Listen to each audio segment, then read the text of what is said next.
Today, I'm finally going to talk some Big Ten baseball, John. Specifically, Why? I want to focus on three different teams that are in the race for the top spot. Iowa, UCLA, Oh, of course, that's why you're wearing a stupid jersey today. and Oregon, which is still a weird sentence to say within the Big Ten sphere. Yes, it is. I know that famously the Big Ten has atrocious track record when it comes to baseball in general, but with the addition of Oregon and UCLA, I think it's made things a little more interesting in our great conference. Let's start with Iowa. They currently hold the top spot in the Big Ten with a conference record of 17-4, an overall But who have they beaten? an overall of 27-11, and 57th in the RPI. With their current 4-game winning streak, the Hawkeyes should be called the Hot-Keyes. Oh, God. On the pitching end of things, Cade Obermueller has been absolutely electric, John. In 10 starts and 57 and 2/3 innings, that 2.50 ERA and 4-2 record is very, very nice. That's good, John. That's good. I don't know if you know that. I see what you did there. Now on to the currently second place in the Big Ten and number 15 overall, UCLA. The Bruins are no strangers to the postseason, winning it all in 2013 and last making their MCWS appearance in 2022. At 13-5 in Big Ten play, they have weirdly struggled a tiny bit in the conference, but their overall of 29-10 shows that they can, in fact, play ball. So shortstop Rock Chalowski, but that's Rock spelled R-O-C-H. Fun spelling of Rock. I see what you did there. He's been a massive standout hitter for the Bruins with a line of 363, 510, 740. He leads UCLA in home runs at 13. He played third base last year, but he's adapted very, very well to his new role at the infield, and this guy is only going to get better, John. Finally, quack, quack, quack. It's time for some Duck talk. The Ducks are ranked number 13th, 14-7 in the conference, and an overall record of 27-11. This team seems to be an amalgamation of both Iowa and UCLA, just as far as the records go.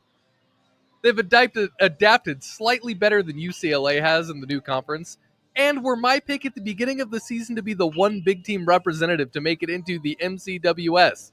They were last in Omaha all the way back. Do you know when, John? It was in the 50s. It was 1954, in fact. Of course, they famously had given up on baseball for about 4 decades. It's true, but they have seemed to be on a steady warpath over the last few years, winning their conference in 23 and regionals in both 23 and 24. It's amazing what that Nike money can do for you. It does work wonders, doesn't it? Junior center fielder Mason Neville is their breakout player for the season. With a line of 338, 475, and 835, he currently leads both the Ducks and the Big Ten in home runs at 19. Now, he played with Arkansas in 2023, so this guy's he's not a stranger to winning, and I think he has what it takes to help Oregon really take it over the top. Now, I know what you're thinking. Who out of these three do I think is going to come out on top after all the dust has settled?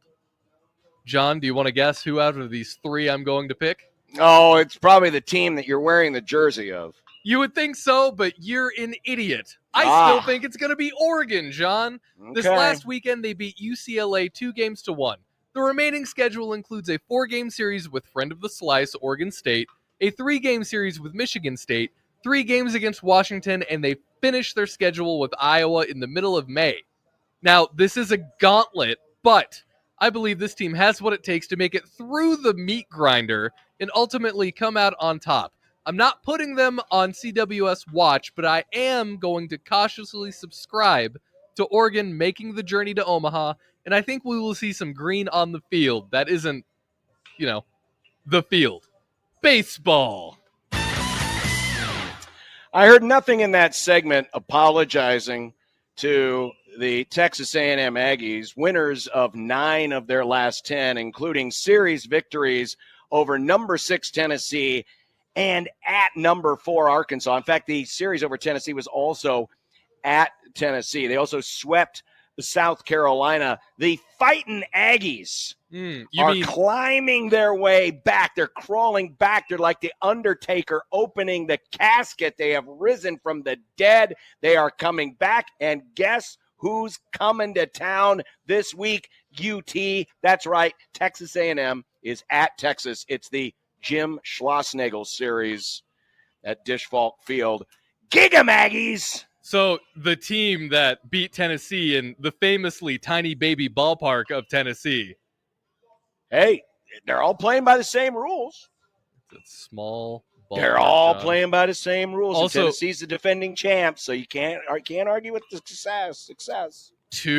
Two of those teams in the Big Ten are in the top 25, John. How often do you get to say that? How often do you get to see two Big Ten teams in the top 25 of college baseball? They're from the Pac-12. It's the Big Ten now, John. It's the Yeah, Big Ten okay. now.